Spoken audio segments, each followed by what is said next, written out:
empezar, por favor. Muy buenas tardes. Me presento, soy Diego Petersen y esta es la mesa ya de conclusiones finales de estos 2 días intensos e interesantes de trabajo. Entonces, la mecánica que vamos a seguir es, primero voy a presentar a nuestros 2 panelistas finales, con la idea de que abran pues un poco la perspectiva hacia las conclusiones de estos 2 días y después de una presentación de alrededor de 20 minutos cada uno, vamos a tratar de generar un diálogo para puntualizar algunas cosas ya digamos, de cara a una visión de hacia dónde podemos avanzar en esta política de drogas y de cultura, de una cultura distinta de drogas, ¿no? Entonces, bueno, primero quiero presentar a Lisa Sánchez. Ella es licenciada en Relaciones Internacionales por el Instituto Tecnológico de Monterrey y del Instituto de Estudios Políticos de París, también conocida como Sciences Po. Maestra en Ciencia Política por la Universidad París I y maestra en Gestión Pública y Gobernanza por la London School of Economics and Political Science. Coordinadora del Programa Latinoamericano para la Reforma de la Política de Drogas de México Unido contra la Delincuencia y Transform Drugs Policy Foundation desde 2012. Es experta asociada para América Latina del Proyecto Internacional de Política de Drogas del Centro de Pensamiento LSE, Ideas, desde 2013. Formó parte del equipo rector del informe sobre el problema de drogas en las Américas de la OEA, organización para la que trabajó de 2010 a 2012, dirigiendo el programa mexicano de capacitación y evaluación de consejeros de adicciones, coordinado por la Comisión Interamericana para el Control del Abuso de Drogas. Desde la sociedad civil, fundó el Programa de Política de Drogas y Reducción de Daños Espolea, mismo que en 2012 ganó el premio, ganó el premio Lazo Rojo de Naciones Unidas por su trabajo en prevención de VIH para y por usuarios de drogas. Un aplauso, por favor, para Luisa, que está con nosotros.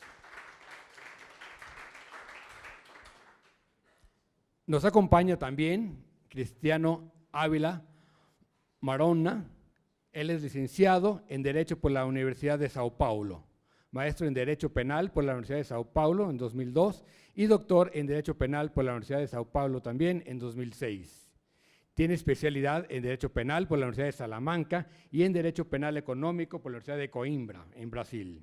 Es abogado inscrito en la sección paulista del Colegio de Abogados de Brasil, socio de la Sociedad de Abogados Marona, Stein and Mendes, director del Instituto Brasileño de Ciencias Criminales, presidente de la Plataforma Brasileña de Política de Drogas y es también investigador del Núcleo de Estudios Interdisciplinarios sobre Psicoactivos. Tiene experiencia en el área de Derecho con énfasis en Derecho Penal y Criminología. Ellos son pues nuestros ponentes para el día de hoy. Un aplauso también, por favor, para el ponente invitado de Brasil. Entonces, sin más preámbulo, le voy a pasar la palabra a Luisa para que nos haga su primera intervención. Luisa, muchas gracias. Gracias. Primero que nada, muchas gracias por sobrevivir hasta esta hora. Han sido demasiadas ponencias, mucha información que procesar, pero sin duda yo lo que quiero primero es reconocer el trabajo de poder acercar justamente las agendas de droga de los 2 países más poblados de América Latina y de los 2 polos que sin duda alguna de ponerse de acuerdo podrían atraer muchísima fuerza positiva hacia el movimiento en el resto de la región y en el resto del mundo. Sin más, yo nada más lo que quisiera hacer con esta sesión, un poquito para que sepamos hacia dónde vamos y por qué esta perspectiva futurista de 2016, es intentar contextualizar por qué es tan importante esta famosa sesión especial de la ONU que tendremos en marzo del año que viene y cuál es dentro de ese contexto internacional y dentro de esas posibilidades globales el rol que está jugando México, que muchos de los que estamos adentro del juego oficial creemos que entendemos y tal vez nos equivocamos, y el resto de las personas que están fuera o no están ni siquiera enteradas del rol o simple y sencillamente tampoco lo entienden.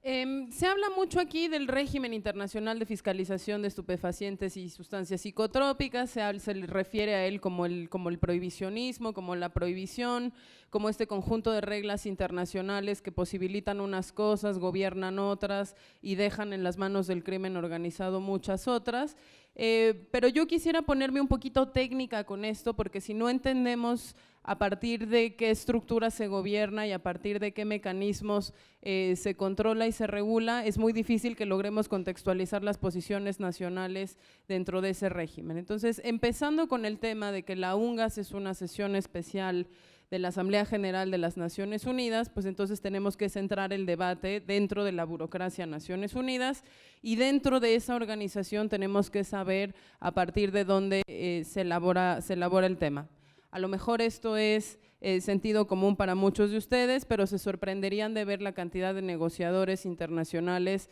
que no entienden necesariamente por qué están discutiendo lo que están discutiendo y por qué las posiciones son o reaccionarias o revolucionarias en muchos sentidos. Jorge lo dijo en la sesión anterior, el régimen internacional está básicamente cuadrado en 3 piedras angulares, que son las convenciones internacionales de drogas. Esas ustedes que saben que al principio se prohíben y se habilitan ciertos usos, sobre todo para 2 plantas en específico, que son el cannabis y la amapola. Después se añaden una serie de sustancias llamadas psicotrópicas, y luego se añaden ya conductas específicas penadas por el derecho internacional, como son el tráfico, y todas las penas que se dan a partir del uso del sistema de justicia para precisamente un montón de actividades como el trasiego, la producción, la transformación, etc. Pero lo que es más importante, lo que es más interesante, más allá del contexto legal internacional, es saber dentro de la ONU dónde está sentado el tema drogas.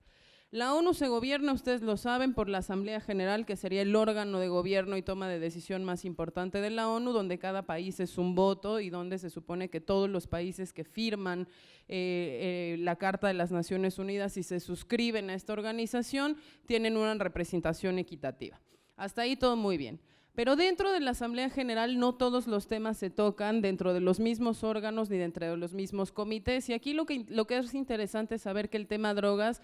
entra dentro del mandato y dentro de la responsabilidad de una cosa que es el Consejo Económico y Social de las Naciones Unidas, mejor conocido como ECOSOC.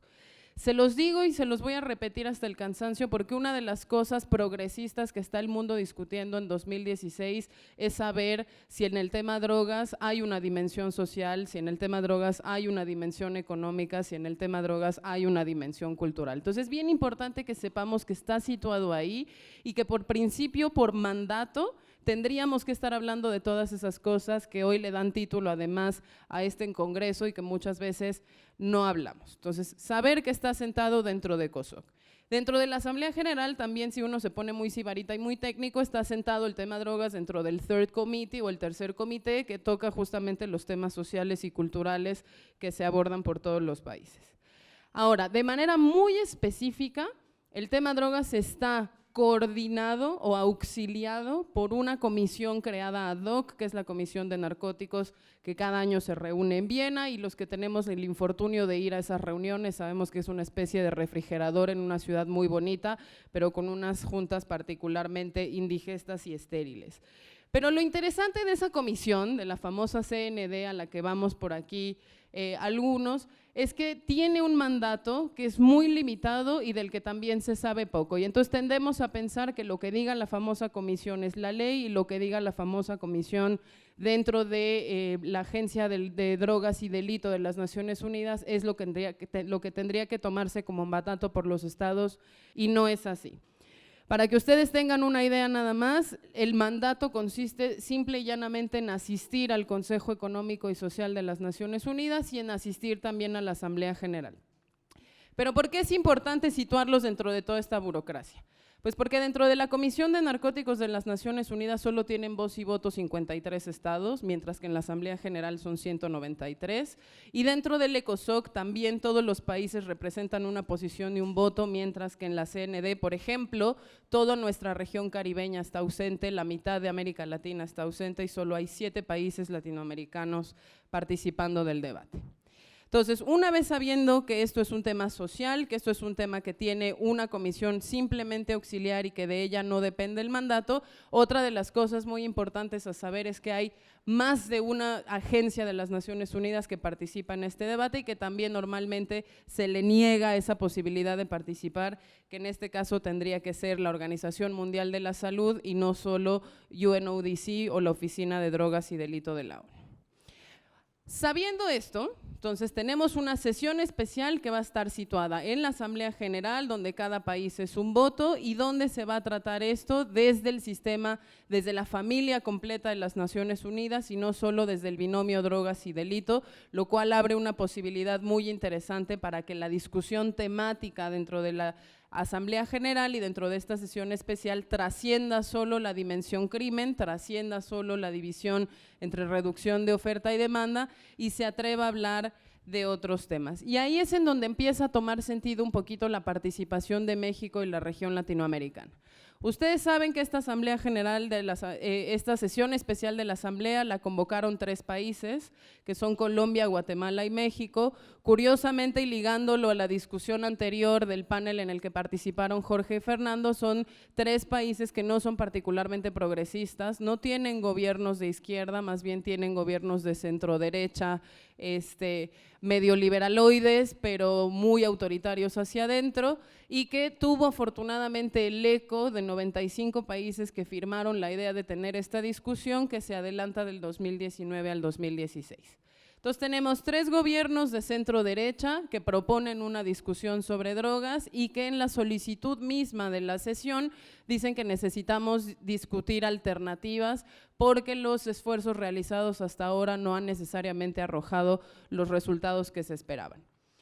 A partir de ese momento, a partir de 2012, donde se hace este llamado, empiezan los preparativos de la Asamblea General y empieza el estira y afloja de saber quién se va a quedar con la toma de decisión, lo cual determinará no solo el tipo de participación que tendrán distintas agencias y distintos actores como la academia, donde se les vuelve esto relevante a ustedes, sino que también empieza toda una pugna interna dentro de los estados donde México va a tener un rol fundamental de saber temáticamente qué queremos discutir, en dónde queremos sentar la discusión y cuáles van a ser los insumos que vamos a tener.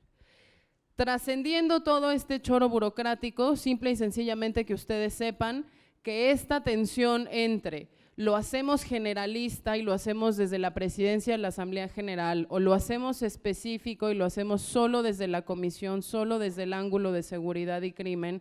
lo hacemos abierto a todos los insumos de la sociedad, incluyendo sociedad civil, academia,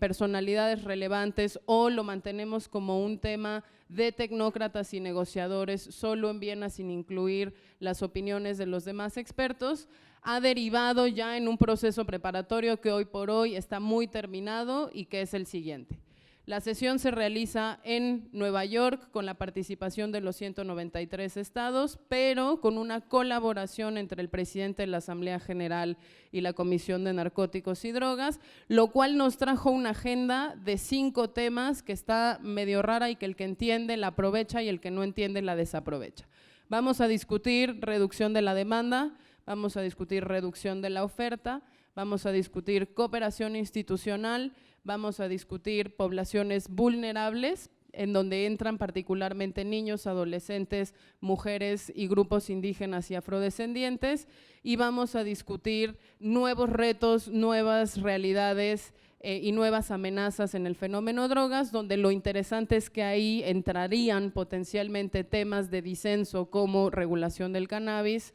si es que algún estado valiente decide apoyarlo, pero donde también entran posiciones mucho más conservadoras y que ese es un poquito el mensaje de alerta que yo les quiero convenir, en donde hay naciones del tipo los países árabes o del tipo los países del sureste asiático, incluso la misma Rusia, la misma China, que lo que pedirían sería tratar ahí, por ejemplo, el tema de las nuevas sustancias psicoactivas, el tema del tráfico en internet, el tema de Bitcoin y otros nuevos retos que implicarían la fiscalización de un montón de moléculas nuevas y que entonces ya no solo estaríamos hablando de drogas naturales y drogas psicotrópicas, sino que estaríamos hablando también de la prohibición del tolueno o de la prohibición de la efedrina o de la pseudoefedrina. Este contexto que es globalmente desordenado, que tiene mucho ruido interno en los procesos de preparación, ha sido aprovechado por un puñado de países, casi todos latinoamericanos, donde México ha jugado un rol fundamental. ¿Y qué es lo que ha hecho México? Dijo, ok, ya tenemos participación de muchas agencias de la ONU, por lo menos ya son 4 y no solo una, ya tenemos un proceso dividido entre Viena y Nueva York y ya tenemos una mesa temática o 5 ejes temáticos donde sabemos que eso es lo único que se va a discutir y un proceso de elaboración de una declaración política que está cargado más hacia que sea solo Viena, solo la comisión, solo el binomio drogas y delito quien lo redacte, pero sabemos que tenemos esa oportunidad de discutir y abrir el tema. ¿Qué ha hecho México? Lo primero que se dio a la tarea desde el 2012 fue crear un grupo que se ha llamado la Coalición de los Países Afines, o en inglés un like-minded country, que empezó como un grupo de 5, donde entraban Colombia, Guatemala, México, y en principio entraban Ecuador y Uruguay. Luego empezó a crecer ese grupo para invitar a otros países centroamericanos y caribeños, trayendo a la mesa países como Costa Rica, trayendo a países como República Dominicana, Jamaica, San Kitts y Nevis, Trinidad y Tobago, Argentina y Brasil, que Brasil entró, digamos, como en esta segunda oleada de países coincidentes, más hacia finales del 2014, a través de la Oficina de Drogas, donde están Vitória y donde están Guilherme, que han sido negociadores muy importantes en lograr una posición latinoamericana. Y posteriormente en ya empezar a promover un debate específico sobre el lenguaje, a sugerirle a las Naciones Unidas sobre 3 temas fundamentales. Y regreso a mi círculo de por qué empecé con el ECOSOC. México básicamente lleva un año queriendo delimitar una posición latinoamericana que reconozca que hay daño económico y hay daño social emanado de la existencia de mercados ilícitos de drogas. La misma cara que pusieron ustedes es la misma cara que ponemos todos afuera y adentro del gobierno. What the hell significa eso? ¿Significa que México reconoce que la existencia de mercados ilícitos es negativa y por lo tanto esos mercados tendrían que volverse lícitos?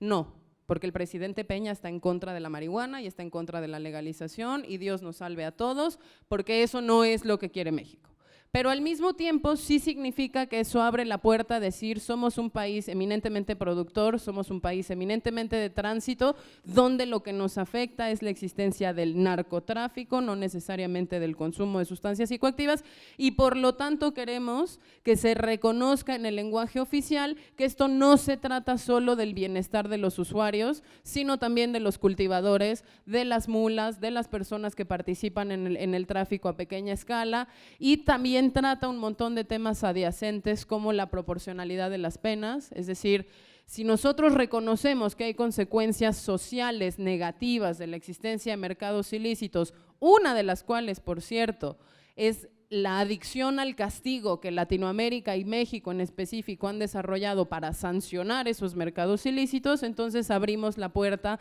a tener un debate sobre proporcionalidad de las sentencias, sobre despenalización, sobre descriminalización de ciertas conductas tipificadas dentro de nuestras leyes nacionales e internacionales que hoy por hoy generan lo que Hanna describía en la mañana, ¿no? Los hacinamientos carcelarios, los profilings raciales sobre a quién persigues y quién no persigues, el tema del lavado de activos, que para este país es un tema muy importante, el tema de las distorsiones económicas y poder corruptor de los carteles. En ese año hemos logrado convenir un grupo de 35 países que se acaba de reunir hace 2 semanas en la Cancillería mexicana, logrando proponer cierto lenguaje. Y ese lenguaje es tan básico y tan elemental como reconocer que las políticas de drogas tienen que basarse en los individuos y no en las sustancias, es decir, que lo más importante va a ser medir el impacto en la vida de las personas y las comunidades y no medir la cantidad de droga circulante. Dos, ha sido también reconocer que el fenómeno es multicausal, que el fenómeno es multidimensional y que como tal no puede tener una respuesta única y que entonces ahí entra en juego la existencia de otros marcos internacionales normativos como el tema de derechos humanos y de decir, muy bien, si las convenciones siguen estando vigentes y todos los estados tenemos que seguir basándonos en esos instrumentos internacionales, lo interesante sería cómo homologamos esas convenciones de drogas con otras obligaciones firmadas como los pactos de derechos económicos, culturales y sociales, en donde el tema de cultura entraría dentro de la agenda y normalmente es un tema que no entra, donde estaríamos hablando de desarrollo, no desde el punto de vista del desarrollo alternativo, de decirle a un cultivador en vez de que cultives hoja de coca o amapola, ponte a cultivar cacao, ponte a cultivar café, sino decir necesitamos realmente promover sistemas económicos mucho más justos que tengan en cuenta que la ilegalidad siempre va a tener un incentivo mucho más grande que cualquier actividad legal, si no se le acercan a las personas los servicios y la presencia del Estado que tendrían que tener para poder efectivamente optar por modos de vida alternativos. Se le está abriendo la puerta también a una crítica que ha sido muy, muy difícil de aceptar para el Estado mexicano, que tiene que ver con que la punición y el enforcement de las leyes de drogas ha causado violaciones graves a los derechos humanos.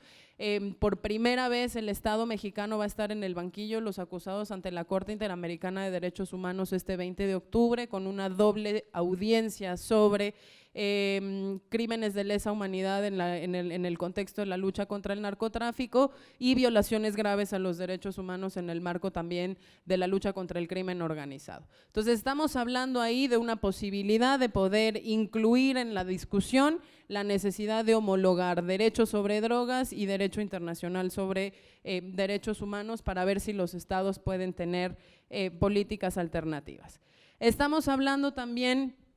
de fortalecer el famoso principio de responsabilidad común y compartida. Llevamos 20 años discutiendo el fenómeno drogas en los organismos multilaterales, diciendo que esto es responsabilidad de todos, porque al ser transnacional y al involucrar al crimen organizado, forzosamente implica la cooperación multilateral de todos los estados, y eso básicamente se ha traducido en nosotros, el norte global, te transferimos a ti, sur global y países productores, la responsabilidad de contener todo el problema de drogas, de erradicar, de fumigar, de incautar, de perseguir, de encarcelar, cosa que no necesariamente hacemos en nuestros territorios, con la clara excepción de Estados Unidos, como bien Hannah lo hacía, lo decía, que han buscado arrestar their way out of the drug problem, ¿no?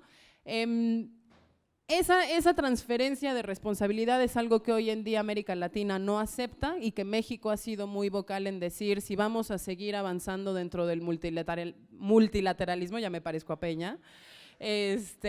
necesitamos forzosamente, ¿no? que aceptar que los países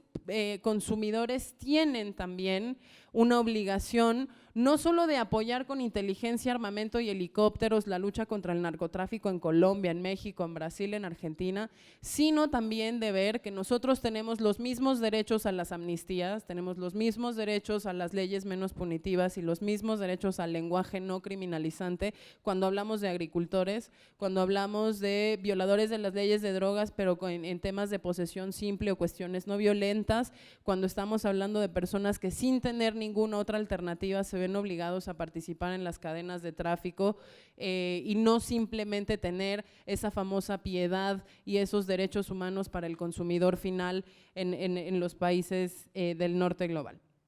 Estamos hablando también de un tema que se ha tocado aquí en numerosas ocasiones, de el acceso a medicinas esenciales y cómo podemos utilizar el UNGAS para poder poner una discusión sobre si realmente los mecanismos hasta hoy habilitados, que solo permiten que una decena de países produzcan opio legal para la industria farmacéutica se puedan modificar y en ese sentido poder permitir la participación de otras naciones productoras que bien podrían estar incrementando la oferta de esos medicamentos para aliviar el dolor, no solo en nuestras latitudes, sino en otras latitudes del mundo. Y en ese sentido es interesante que el gobierno mexicano sí ha tomado ciertos pasos, muy discretos todavía, pero para lograr llevar al país a ese punto en el cual tenga la legitimidad de pelearlo en el 2016. ¿Qué se hizo? Corro rapidísimo con esta esquizofrenia entre poner los debates de vanguardia en lo exterior y ser oscuridad en la casa, como diría Gerardo Esquivel en un tuit que a mí me encantó, que decía candil de la ONU, oscuridad en casa, ¿no? México sí tomó la decisión de facilitarle a los médicos la manera de prescribir morfina y otros opiáceos, obviamente derivados de la amapola, que es un cultivo declarado ilícito.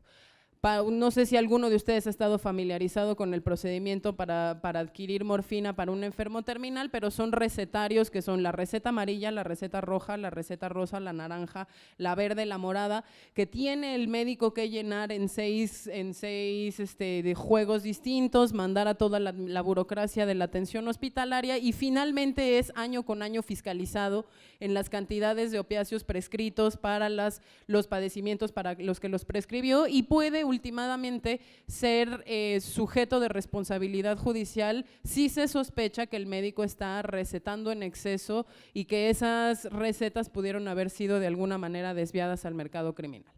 Al poner en marcha un sistema electrónico que facilita al médico poder llevar ese manejo, esos conteos y además justificar en un sistema en vivo la patología, el paciente, las dosis y la duración de sus prescripciones, se espera que podamos romper la resistencia de estos médicos para acabarnos las reservas de opiáceos que pedimos cada año. Porque, como ustedes saben, los países no son libres de demandar todos los opiáceos que necesitan, sino que tienen que hacer ante las Naciones Unidas un cálculo anual del que siempre tienen que descontar sus inventarios y hoy por hoy México el problema que enfrentaba es que nunca se terminaba sus inventarios. Entonces, por hacer medidas así de pequeñitas, de facilitar como que se vayan rompiendo estas medidas al interior, México se está preparando también para poder liderar una discusión sobre abastecimiento y disponibilidad de medicinas esenciales en el marco de las Naciones Unidas. ¿Qué pasa o dónde está el downside? Y con eso yo cerraría esta intervención del liderazgo mexicano a nivel latinoamericano y a nivel global preparándose para la sesión especial de la Asamblea de Naciones Unidas. México está pidiendo políticas justas, humanas, está pidiendo proporcionalidad, está pidiendo centrarnos en los individuos, mejorar la oferta de servicios, no criminalizar al usuario, ofrecer alternativas para personas involucradas en distintos ámbitos de la cadena y al interior estamos viendo lo que describía Fernando Belaunzarán.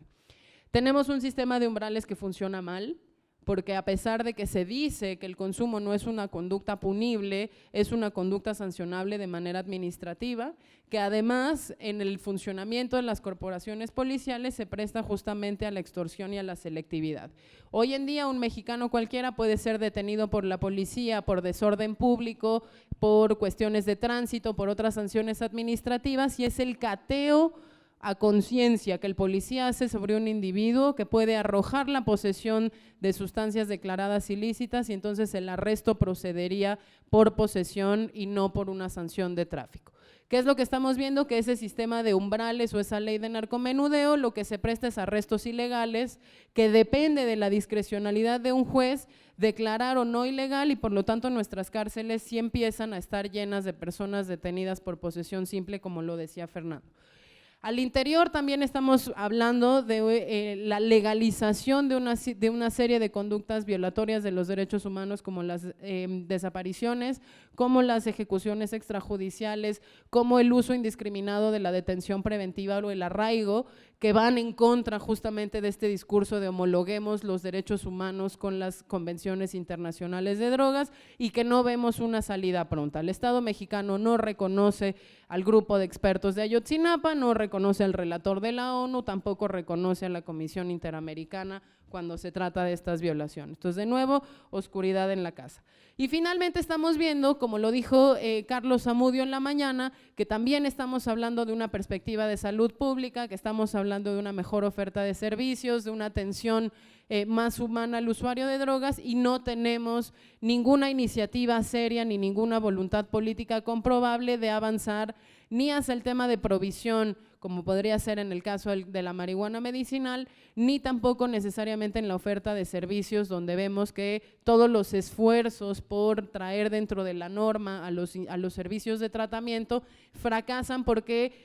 los esfuerzos políticos son cooptados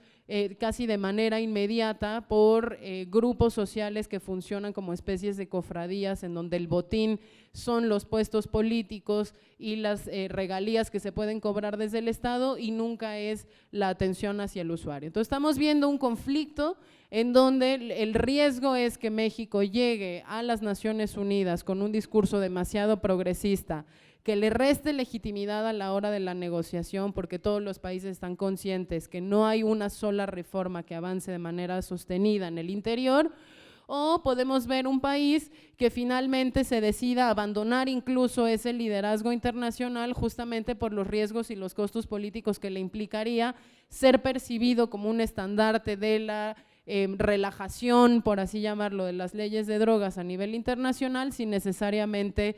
poderlo aplicar al interior. El mejor de los escenarios sería que esas ganas de liderar la región, que además a México le pican de manera muy específica cuando se le compara con Brasil. México quiere ser siempre mejor y más grande y más bonito y más pujante que Brasil. Lo ideal sería que esas ganas de liderar a toda la región se le contagiaran también para modificar el debate interno. La realidad es que tenemos una élite muy conservadora, un presidente muy conservador y una opinión pública que aún permanece contraria a todo el tema drogas y sigue criminalizando a las personas, llamándolos marihuanos criminales y demás. Entonces, estamos ante un escenario complicado donde México todavía juega un papel de facilitador, de negociador y de puente entre países que no dialogaban y que ahora más o menos lo hacen. El riesgo es que al no vivir su propio discurso en lo interno, llegaremos seguramente más debilitados o con menores ánimos de pelear hasta el final estos mensajes que yo les decía que se han ido construyendo a lo largo de 3 años de proceso preparatorio, y en el peor de los casos entonces abandonaremos cualquier intento de hacer de la UNGAS algo significativo a nivel global por el hecho de no quererlo materializar a nivel nacional. Muchas gracias.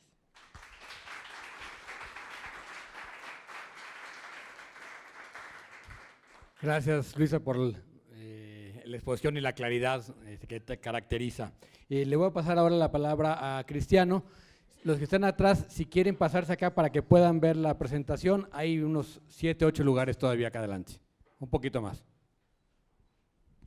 Muchas gracias, Diego, Lisa. Es un placer estar acá. Gostaria de agradecer a Bia Labate por la invitación, por todo esto grandioso congreso que estamos asistiendo hace 2 días, una gran oportunidad de estrechar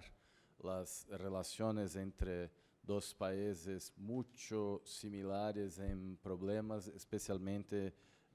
cuando hablamos de drogas.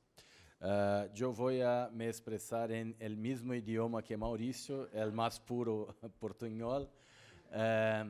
Entonces también me disculpo anticipadamente. La mi idea es analizar algunas sugerencias que los movimientos sociales hicieron con vistas a UNGAS 2016, pero antes hablar un poquito sobre la situación en Brasil. Tenemos hoy una política de drogas que criminaliza no solo el tráfico como la posesión para uso. Tenemos en este momento un proceso en Suprema Corte en que se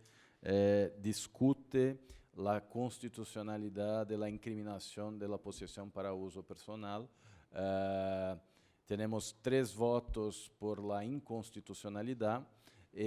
Hoy el julgamento está suspenso porque uno de los 11 ministros pidió vista de los autos, entonces estamos aguardando el retorno, pero las perspectivas son muy inciertas. Hay una gran concertación de los movimientos conservadores, de los religiosos, de los médicos. Y la verdad es que el miedo es el principal combustible de esta tentativa de frenar este pequeño avance que representaría la descriminalización en Brasil, donde tenemos una gran dificultad en la aplicación práctica de la ley de drogas, donde no hay distinción objetiva, no hay umbrales como acá, y por tanto en Brasil muchos usuarios son condenados como si traficantes fuesen, con base en presunciones, con base en la condición socioeconómica, en el color de la piel, en el fato de la persona morar en un barrio pobre. Entonces,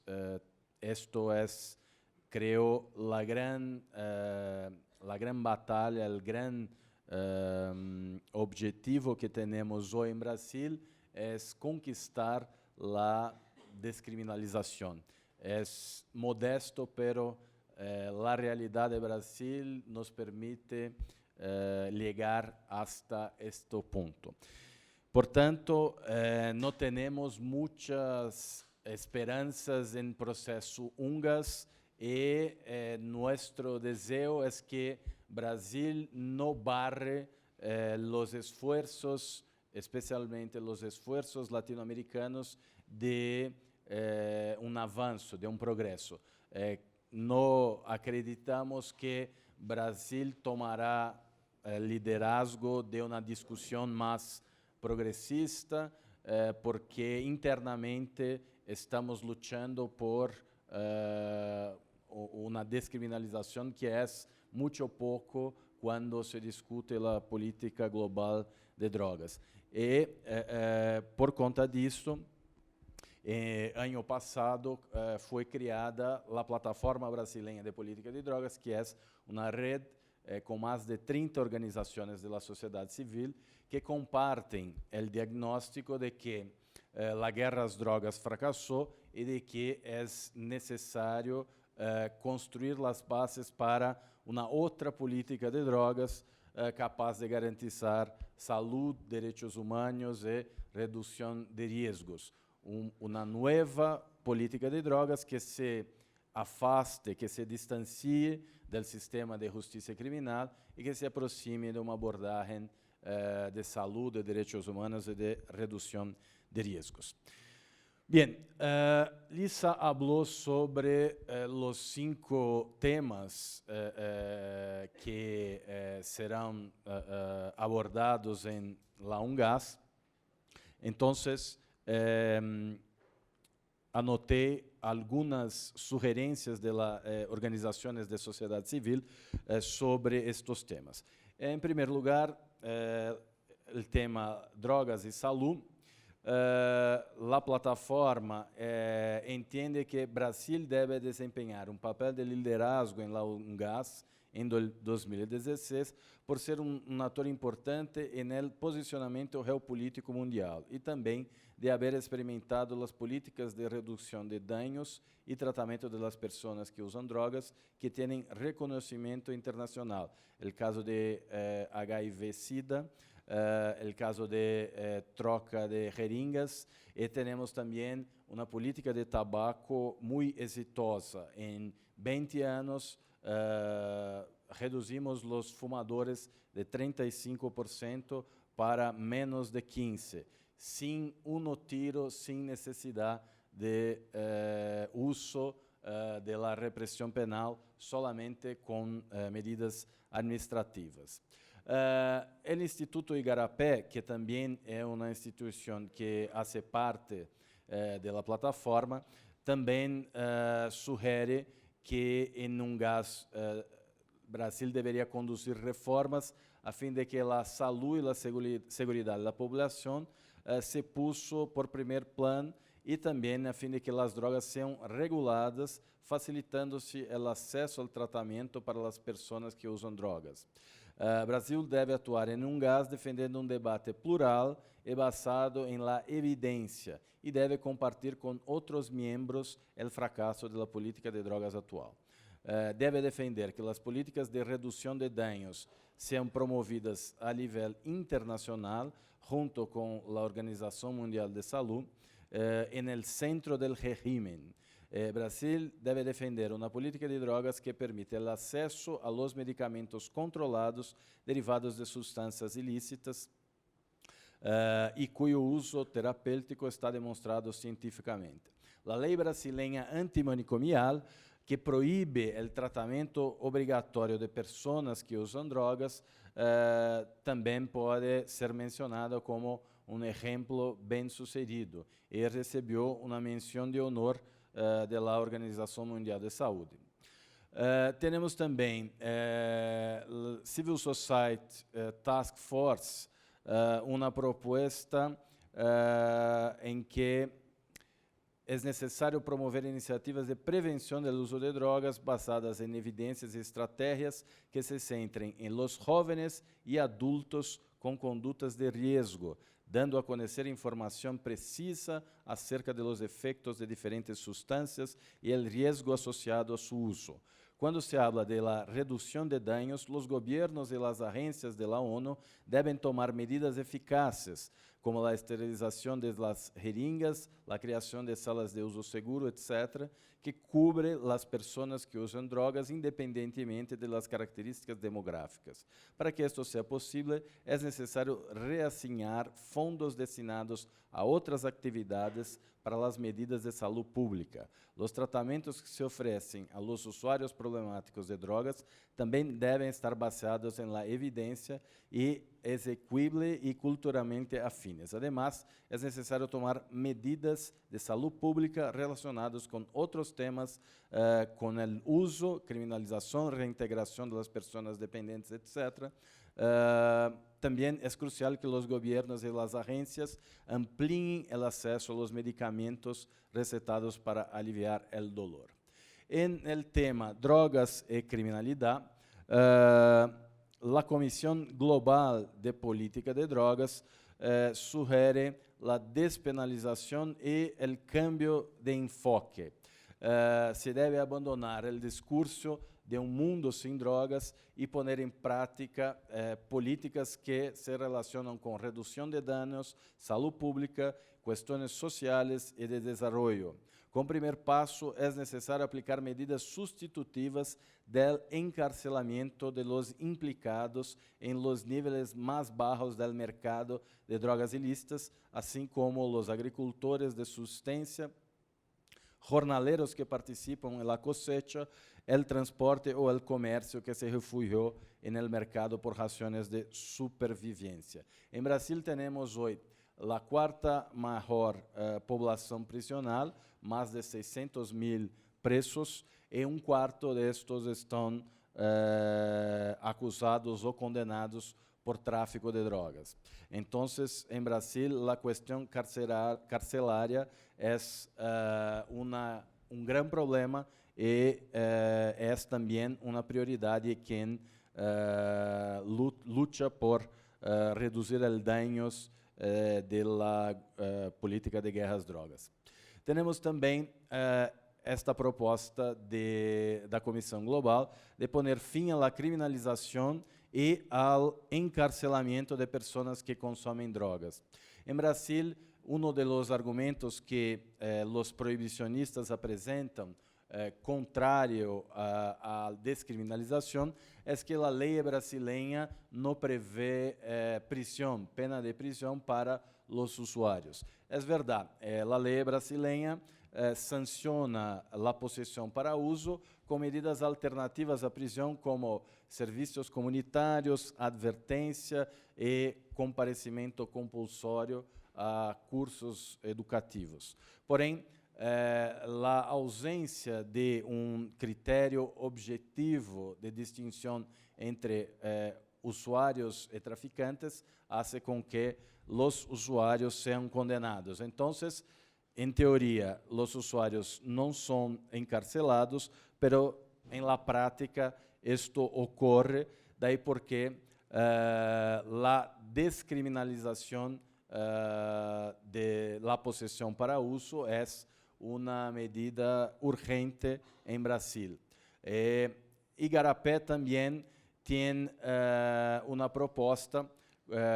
compartiendo con otros países miembros del fracaso de la política de drogas. Brasil debe defender en la UNGAS que se enfatice la reducción de la demanda en detrimento de la reducción de la oferta, a través de programas de prevención basados en una educación honesta para informar a los riesgos de las drogas sin estigmatización de las personas que usan drogas. Además de fomentar la investigación para apoyar este tipo de programa, debe haber políticas de reducción de la oferta que abordan los actores reales de la delincuencia organizada, incluyendo la inversión en políticas de desarrollo alternativo. La retirada de la esfera penal del consumo de drogas debe ser defendida como una pauta de un nuevo régimen y penas alternativas para los delincuentes de primera vez no violentos debe ser alentada. Por lo tanto, se debe fomentar la creación de distinción entre los usuarios y distribuidores basado en criterios objetivos, los umbrales, así como la investigación realista sobre los estándares de uso con el fin de cumplir con las pautas de consumo nacionales que guían la creación de estos criterios. A despecho de los problemas que el sistema de umbrales presentam, para la realidad brasileña certamente sería un avanzo porque reduciría mucho la subjetividad que los jueces utilizan en la aplicación de la ley, la selectividad, la discrecionalidad y otros problemas. También Igarapé sugiere que la pena de muerte por delitos de drogas sea abolida. Y Civil Society Task Force sugiere también una encuesta sobre la justicia, la eficacia, los costes y las posibilidades de utilización de políticas de criminalización de drogas. Esto también es muy interesante porque la disparidad que se da con la detención y condena de personas por posesión de drogas traz una alerta al problema. Los miembros de la sociedad civil despegan la relación entre el tráfico de drogas y su combate y la violencia y los posibles vínculos entre narcotráfico, tráfico de armas y personas. Es necesario evaluar las medidas actuales en el campo de la guerra contra las drogas que han dado lugar a situaciones costosas e ineficaces y que no contribuyen a la seguridad y la reducción de la delincuencia. Así, es necesario discutir la autonomía que tienen los países para discutir lo que se pondrán en práctica las políticas sobre la base de su cultura, sus prioridades, necesidades y circunstancias individuales. Sobre derechos humanos, International Drug Policy Consortium sugiere una política de drogas basada en la salud y los derechos humanos y habla que es necesario que los gobiernos dejen de criminalizar a las personas que usan drogas y los agricultores de subsistencia a pequeña escala involucrados en cultivos relacionados con las drogas. Los gobiernos también deben hacer frente a las sanciones desproporcionadas por delitos relacionados con las drogas y promover el uso de los factores de mitigación, sobre todo en los casos en que la participación en el mercado de las drogas ilegales se da mediante coacción, discapacidad, vulnerabilidad o necesidades básicas de supervivencia. El Consejo de Derechos Humanos de la ONU aprobó recientemente una resolución apoyada por 30 países sobre el impacto de las políticas de drogas en los derechos humanos. Esta resolución pide que el alto Alto Comisionado de las Naciones Unidas para los Derechos Humanos de la ONU esboce un informe sobre el tema, así como los planes para la creación de un panel de expertos para estudiar la relación de los derechos humanos y las estrategias de control de fármacos. La pena de muerte no debe aplicarse a cualquiera de los delitos relacionados con las drogas, de acuerdo con el derecho internacional de los derechos humanos. Também o Instituto Igarapé sugere que Brasil deve argumentar que a política de drogas deve ter um enfoque integral para o indivíduo e a sociedade, basada em la atenção de saúde para o bem-estar, para promover a reintegração e o respeito de los derechos humanos. Há que abogar por uma maior atenção a los grupos vulneráveis, como los jóvenes, los grupos étnicos marginados e las mujeres. Em Brasil, el perfil de los condenados por tráfico de drogas son los jóvenes entre 18 y 29 años, afrodescendentes, detenidos en la vía pública con pequeñas cantidades de drogas, sin armas y sin un previo trabajo de inteligencia policial. Y hoy las mujeres encarceladas, más de 60%, respondem por tráfico de drogas. Estão presas preventivamente ou condenadas por tráfico de drogas, muitas vezes porque carregam pequeníssimas quantidades de drogas para seus companheiros ou seus familiares que estão na cárcel e elas também acabam detenidas, né? Há uma grande desproporcionalidade em esta situação. Bueno, novos enfoques. Temos aqui uma série de sugerências. Não vou me estender sobre todas elas, pero creo que a redefinição de los objetivos de la política de drogas, não com dados sobre detenidos ou quantidades de drogas apreendidas, pero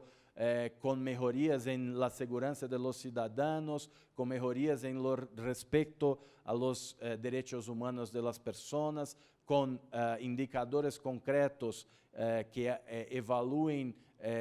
la salud de la comunidade. Estes são critérios que devem reger, que devem orientar uma política de drogas eficaz, humana e justa. Também a importância da cooperação internacional para combater o tráfico, os tratados inter se entre países,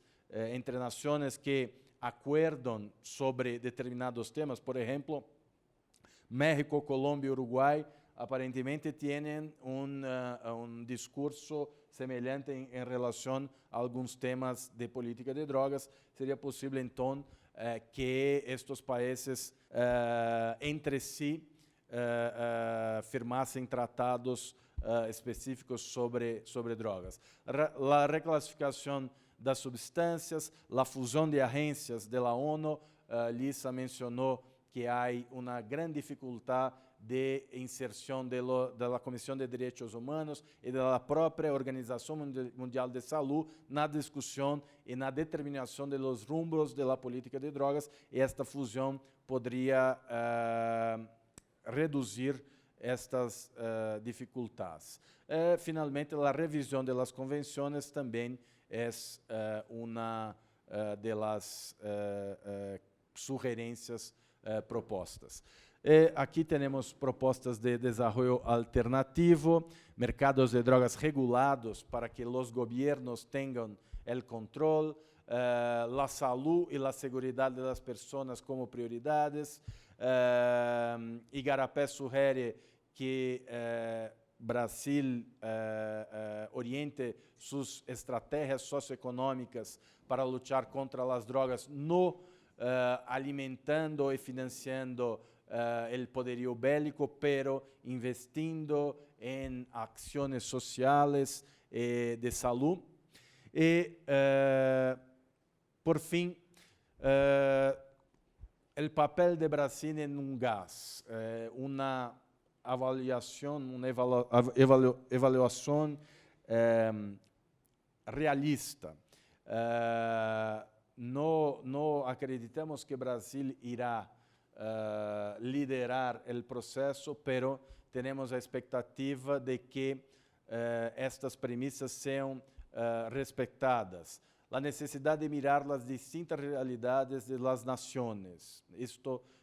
es muy importante. Brasil tiene una realidad muy específica. Hoy tenemos muchos problemas con la cocaína fumada, con el crack. No es el principal problema en la área de política de drogas que tenemos en Brasil. El consumo de alcohol es principal, pero la cuestión de los derechos humanos de las personas que usan drogas. En Brasil hay una gran dificultad de se mirar una persona que usa drogas como un sujeto de derecho. O es un delincuente o es un doente. Hay una gran dificultad cultural de mirar personas que usan drogas como sujetos de derechos. Y finalmente, la idea de que las drogas no pueden ser gestionadas solamente como una cuestión de salud pública, pero como un fenómeno social que demanda un acercamiento multidisciplinario. Es esto, muchas gracias.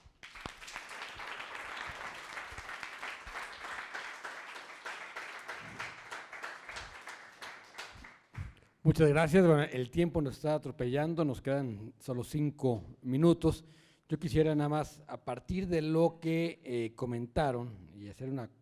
una última reflexión muy rápida de cada uno de ustedes, me queda muy claro que son dos perspectivas muy distintas, la de Brasil y México, dos expectativas muy distintas, y también que el signo del partido que gobierna, es decir, ser de izquierda o de derecha, tiene muy poco que ver, finalmente, con cuando se trata de asumir posturas frente a la ONU, sino más bien las realidades concretas internas de los países. Y otro elemento que aparece constantemente, que me gustaría que hiciéramos una última reflexión sobre eso, es lo que un jurista mexicano llamaba el delito de portación de cara, ¿no? Es decir, hay claramente una cuestión de racismo, de clasismo detrás del combate a las drogas, y me da la impresión de que, es decir, los que estamos discutiendo el tema de drogas somos los que no somos criminalizados por el tema de drogas. Y me parece que, digamos, si esta perspectiva no se lleva a un gas, puede ser, digamos, pues, que vayamos directamente al fracaso en ese sentido. Entonces me gustaría, si pueden, una reflexión rapidísima sobre estos dos puntos finales para pasar ya a las conclusiones de este evento. Luisa, por favor. Gracias. Bueno, en realidad ese tema que tocaste es uno de los temas centrales que tampoco genera consenso. Uno pensaría que Naciones Unidas ya está mucho más acostumbrado a la práctica participativa y la realidad es que no es así. En ese sentido, se ha propuesto, varios países han propuesto que las políticas de drogas no solo se